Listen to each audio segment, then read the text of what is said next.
গিয়ে পড়ে গেল, প্রভু তুমি এসেছো, তুমি অধমের ডাকে এসেছো। তখন দ্রৌপদীকে বলল, দ্রৌপদী তুমি এই মুহূর্তে আমাকে কিছু খেতে দাও। কাকে বলছে?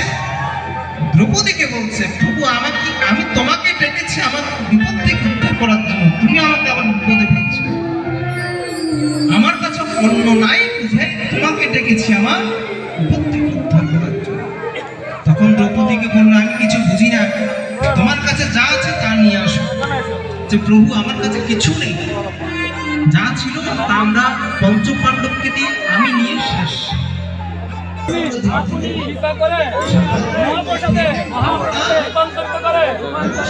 আমাদের মতো